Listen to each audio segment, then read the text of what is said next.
I'm glad you're joining us on Radio Free Georgia's In Tune to Nature program. I'm host Carrie Freeman, coming to you from Atlanta in June of 2021.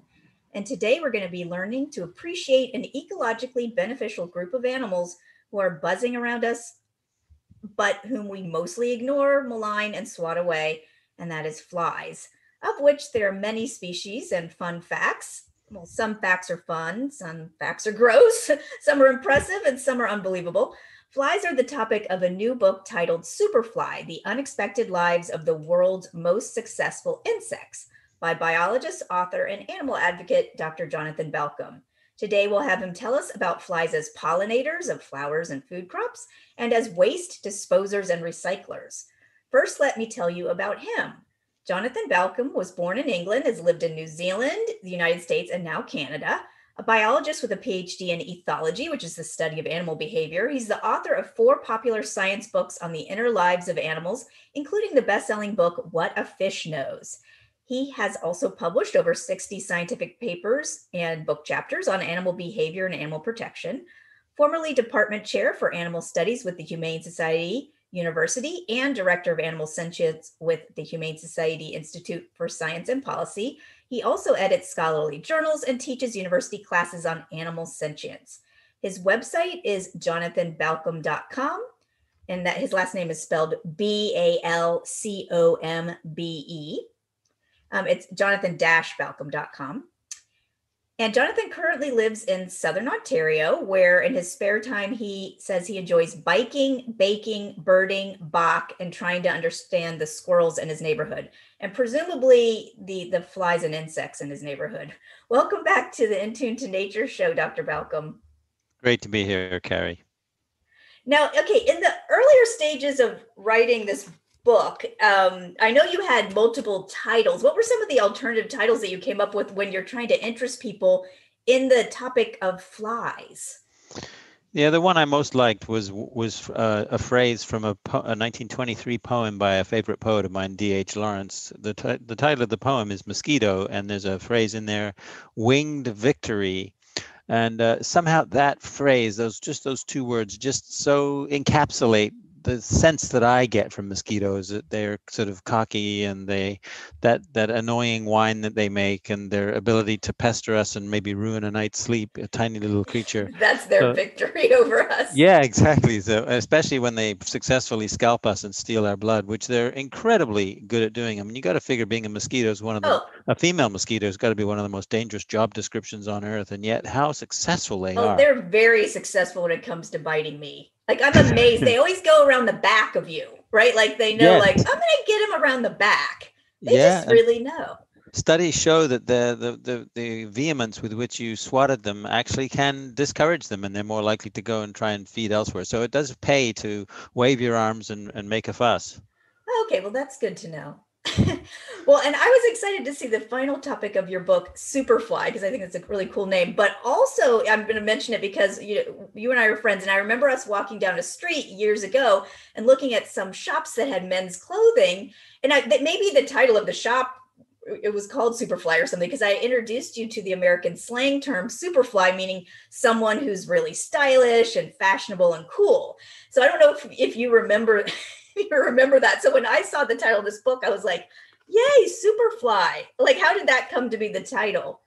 Well, I wish I could claim credit for it. My publisher suggests, no, actually, they said we worked together, but I think I did actually come up with Superfly, and I wasn't even that familiar with the pop song by that title from decades ago. Yeah. But the only difference being there's a space between super and fly in the title of right. my book. But it does have a nice look it up. It does have a nice feel to it. And since a central theme of the book is, as the subtitle indicates, just how successful these creatures are.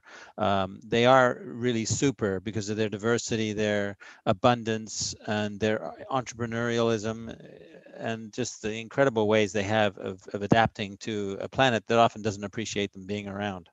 That's for sure. Now, can you clarify for us who you're talking about when you say flies? Like, because it's not every flying insect that falls into that scientific category. Yeah, that's a really important question to clarify. Flies are technically in the order Diptera. It's a group of insects, just as the wasps and the bees are another order, the beetles are another order, etc. The flies are, I argue in the book, and more than one entomologist who I spoke to in researching the book believe that they are the most abundant order of creatures on Earth. I mean, insects already are incredibly successful. 80% of all animal species on the planet, eight out of 10 is an insect. Wow. Yeah, and there's estimated to be about 1.4 billion insects per human and about 20 million flies per human at any one point. A lot of those flies are not actually flying. They're still in the larval stage, tucked away in rotting fruit or where have you, wherever. But they're living, and the lucky ones do become flies. As for diversity, about 160,000 described species. That's going up by about 1% every year. And the only thing holding that the increase in that number back is the number of entomologists studying flies, because when people go into the tropics and they set up a trap and a net to catch insects and they're looking at flies, almost all of those flies will be undescribed to science. So it's estimated there may be about 5 times as many kinds of flies as we've currently described, which would put them at more abundant than the next current leaders, which is beetles. Oh, wow. And I know, like, when you hear the term flies, some people are like, I remember when you were saying you're writing your book about flies, I was like, okay, well, do bees count? Do butterflies, Right. moths, dragonflies, ladybugs? And none of those beloved insects count, like, in the fly category. Right. Oh, I didn't clarify, and I should. That diptera is Greek for diptera, two wings, and it's those two wings that distinguishes flies from all other flying insects. All others have four wings. The beetles have those hard shell on the back, which is a modified wing.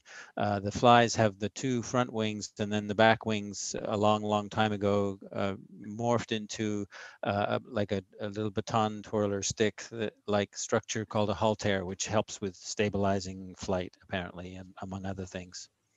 and I want people to notice how beautiful most flies are, and that's something that you do mention. And I didn't know if, because again, we don't give them credit because they're not as maybe brilliant as a dragonfly or a butterfly. But is there a certain species of fly that you particularly think is really beautiful? Ironically, one group of flies that has perhaps one of the least beautiful lifestyles, that is feeding on dung and rotting bodies, and doing a great job to clean those up, by the way, are the blowflies, what Yeah. we commonly call blowflies, with such lovable names like Caliphora vomitoria and Caliphora morticia. Despite Yikes. those names, if you can put aside our prejudices and our associations with their lifestyle, they are exquisite creatures. I mean, needless to say, they're symmetrical, but they have this beautiful iridescent sheens of blues and golds and greens. Different species in different light have different colors. While I was researching my book, I don't remember the name of this fly, but there was a new species discovered that had the most incredible celestial metallic blue, Wow. like armor over its body, and just absolutely beautiful if you can ignore how they make a living. Yeah. And in terms of the cutest flies, I want to nominate fruit flies because I've had a lot of them in my house lately because I started investing in some indoor tropical plants. And I must admit the little fruit flies are really adorable because their wings make them look like a little heart. And I've rescued many of them from glasses of water lately. But readers of your Superfly book will read a lot about fruit flies because, unfortunately, for the fruit flies, they are used in a lot of laboratory experiments. So they get discussed a lot, in the book.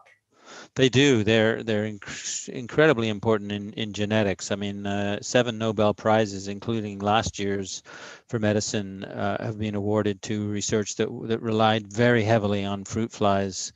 And the fact that they're studied a huge amount. There's more than 100,000 scientific papers that have been published on fruit fly research, and that those numbers are increasing all the time.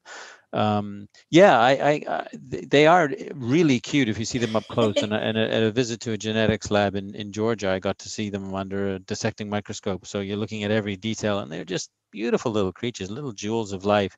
And I bought a papaya the other day that it was obviously closer to full ripeness than I realized. And I just discovered yesterday that the fruit flies were having parties on the papaya. Right. And so I have fruit flies in my apartment now, and I will soon be making my humane trap, which is very easy to do, and taking them outside at the end of the day. But there's another cute fly that often shows up in homes, and that is drain flies or moth flies. They actually Mm. somehow manage to make a living in drains that receive soap and boiling hot water and all that. Then you occasionally might see them perched on the wall of your bathroom in the shower or what have you. But they're very cute little, also heart-shaped little flies. Ah. Now, there's so many things we can talk about in this book in terms of flies as lovers, bloodsuckers, and crime detectives. But since this is a nature show, I wanted to ask you about some of the chapters in the book that help us appreciate the important and sometimes unknown role that so many fly species play in our ecosystem. So we can see them less selfishly, not just as personal annoyances, but as beneficial species. Let's start with you telling us just a little bit about their role as disposers of waste. Yeah, they do a really important job there. I mean, consider that each one of us humans, and there's well over 7 billion of us now, produces about 20,000 pounds of poop in a lifetime. That's the equivalent of 3 adult hippos in terms of weight. Um, if we didn't have flies, let's just say that the world would be a much fouler and more pestilential place. So while we kind of get grossed out by that association with flies that are attracted to and feed on and lay eggs on or lay directly live young, their larvae on poop and decomposing bodies, the fact that they do that is very, very important Mm. ecologically. It makes things clean up sooner. It recycles waste back into food chains so that birds and fishes and other insects and other creatures can make a living by feeding on insects. Insects are incredibly important as members of food chains, as well as cleaning up messes. They're it's a little known benefit to them is that they're able to take in microorganisms that are microbes that are unavailable really as practical food for larger animals like vertebrates, and then they convert it into insect protein, which is then available. So they form a really Mm. critical food web bridge between the microorganisms and the organisms higher up in the food chain, the vertebrates, for instance, fishes, birds, mammals, etc. And you mentioned them also as like composters. Is that the same thing when you as like a waste, or is that a different function? Well, it's a more specific kind of function. I mean, the fact is that we produce a lot of plant material waste that and in good neighborhoods, unfortunately mine, we do have composting in Belleville, Ontario, where I live, but unfortunately if you live in a condo as I do, you're not allowed to, you can't use the green bin program, which is Ah, silly. But the black soldier fly in particular is the world champion composter, incredibly efficient at converting food waste into protein or into material in the form of fly maggots or flies that can become food to other creatures and help sustain them. and then that helps with the kinds of fertilizers that we would use to grow more food. Is that right? Like it's part of the composting process. That's right. It helps to process in addition to the fact that they eat it and they become a more edible form of food in the food chain. They also do a very good job of converting food scraps, which are not really directly usable, into a usable fertilizer that can be put on plants, of course, to grow more plants. It's lovely, isn't it, how ecology is so Yeah. efficient if you let it be. Yeah. And most of us don't realize that so many fly species are actually pollinators because we tend to only give bees credit for this beneficial pollinator category. But tell us about how flies are actually pretty prominent pollinators. Yeah, that lack of credit was very prominent when I went to Montreal during the research on this book and visited the Montreal Insectarium, and they had a nice exhibit in the lobby of champion pollinators, and I think there was something like 47 insects I counted that were pictured in that display, and not a single one was a dipteran, That's ridiculous. which is crazy because flies are ranked second only to bees as the champion pollinators. They do a huge job of pollinating, and they are the champion pollinators at harsher climates, such as high altitudes and high latitudes, where bees and wasps can't tolerate the cooler temperatures, but flies, typical true to form, being very adaptable, they can tolerate that. When you consider that 90% of the world's a quarter million flowering plants are pollinated by insects, and to the tune of over $500 billion value to humans every year. I mean, I don't believe, and I don't think you do either, and we don't believe in measuring the worth of an animal according to its value, to direct value to Right. humans. But nevertheless, dollar signs are meaningful, and more than $500 billion is pretty incredibly valuable. And as you mentioned earlier, or maybe we didn't mention it yet, if you like chocolate, then you can be Chocolate. thankful for Yes. flies, because the only known pollinator of the cocoa flower is a tiny little midge, which is loosely dubbed the chocolate midge. That alone, maybe that should have been on the front of your book. I mean, like Yeah. seriously, that I don't think people know that if you like chocolate, which pretty much everyone does, a particular fly is responsible for making that happen. Yeah, And I it's mean, a you it's never hear about this. Yeah, and it's a very unspectacular, uncharismatic fly, a tiny little wispy little midge, but it's co-evolved with cocoa, and it has the body shape and the chemical sense to be attracted to the cocoa flower. And most cocoa flowers don't actually produce pods, so it takes a lot of midges entering a lot of little cocoa flowers to produce the materials that we are able to turn into chocolate. I also really enjoyed reading about the tight relationships between certain flies and certain orchids. Orchids are an incredibly diverse group, tens of thousands of species, and a lot of them have co-evolved with different kinds of insects, and most notably flies in many cases. And some of these orchids, they lure in the insects, they give it nice smells, and or maybe even nasty smells to us, but something that smells very attractive to a fly. And then the orchid will trap the fly sometimes for an hour or more, and slap it around a little bit, and eventually stamp it with a pollinarium, which is a pollen bearing structure somewhere on the head or the shoulder of the fly. And usually the location is very specific to the species, so that when that fly flies away, if he or she goes to because the plant eventually lets the fly go, and then after being prisoner, and then if it goes to the right, it needs to go to the right species to be a useful pollinator. And obviously Yeah. the fly is game and willing to do that for some reason, so they do that. So there's some very intricate relationships between these orchids and the particular flies that they've co-evolved with. It's amazing to read about. If you're just joining us on Radio Free Georgia, this is In Tune to Nature, and I'm host Carrie Freeman, interviewing biologist, author, and animal advocate Dr. Jonathan Balcombe. We're talking about his latest interesting scientific book, Superfly: The Unexpected Lives of the World's Most Successful Insects, published by Penguin Press in 2021. Humans naturally don't want to be bitten by the fly species who eat our blood, but there is a theory that you briefly mentioned in the book that in some cases the heavy presence of these bloodsuckers can be a deterrent to humans being in a certain ecosystem, so it keeps us from destroying the ecosystem, like the tsetse fly, I think, was one that you mentioned. Yeah, we have to realize, the numbers of humans we have on the earth already, and given that we're big consuming mammals, is problematic. And little wonder that we're seeing biodiversity loss and habitat loss and climate change. I mean, these are all the trappings of a species that has kind of run rampant. So yeah, that you mentioned the tsetse fly is a good example of a species of biting fly that, also being a tropical fly, can be a vector, can carry diseases that are dangerous to us. In their case, it's not malaria. I don't remember that. I think it's sleeping sickness is the main one that Mm. the tsetse fly carries, and these are quite big flies with impressive biting mouth parts. And I've never encountered or been bitten by a tsetse. I'm not sure it's something I'd want to happen, but the fact that they are associated with dangerous diseases, in addition to the fact that the bite is probably quite painful, has kept people, humans, from sort of colonizing certain areas. The Okavango Delta in southern Africa is a prime example. It's a beautiful natural area with lots of species diversity, and that would be lost, of course, if humans moved in.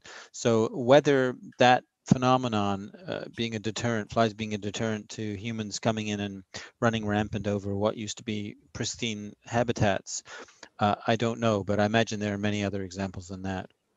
Yeah, but I'm thinking like for industrialized nations that we like to use chemical insecticides, so it seems like nothing's going to stop us from living wherever we want to live or developing some area because we try to dominate or subdue nature rather than follow its guidance. Like I remember living in South Florida, in Fort Myers, that you'd go to vote and you'd have to vote for some guy to be mosquito control director or something. So I mean, like, oh, which guy am I gonna vote for to spray chemicals all over my city?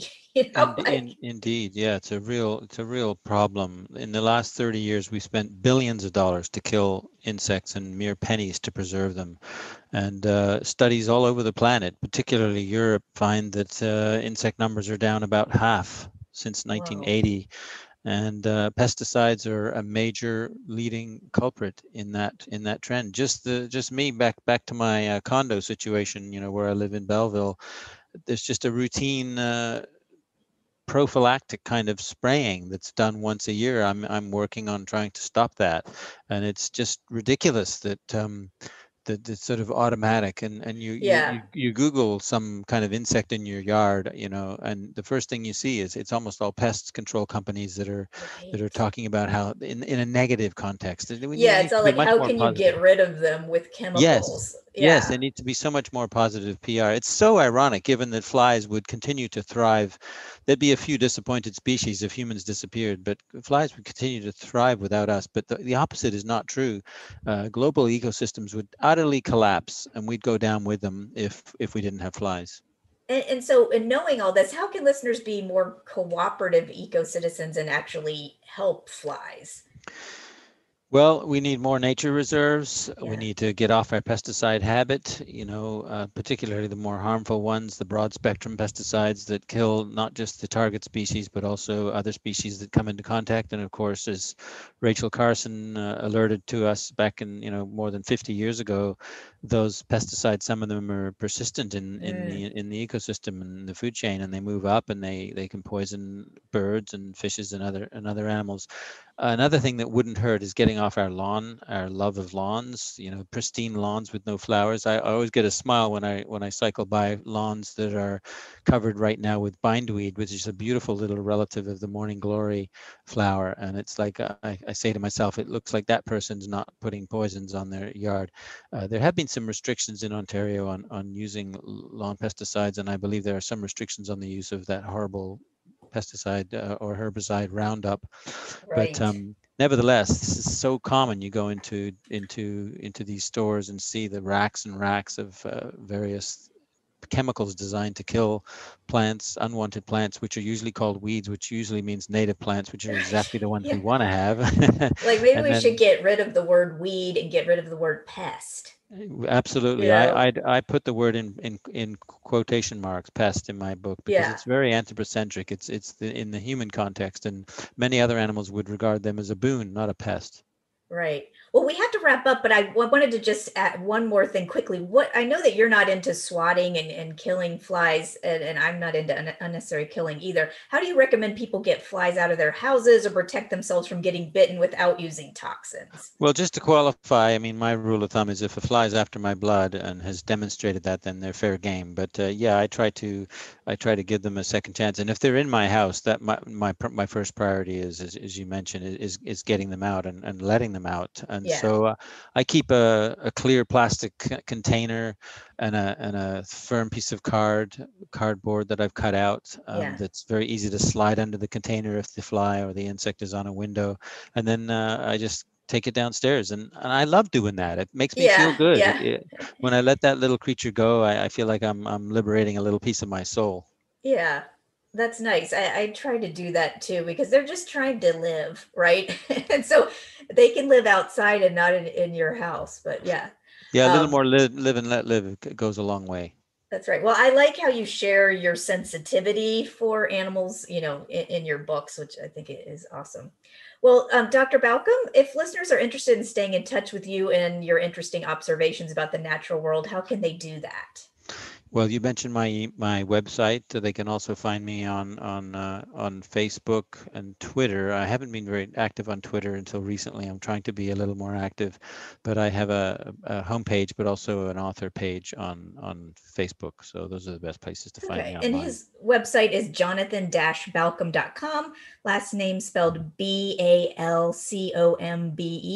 That's B as in bumblebee, not to be confused with pollinating drone flies that look a lot like bees, which I learned from his book.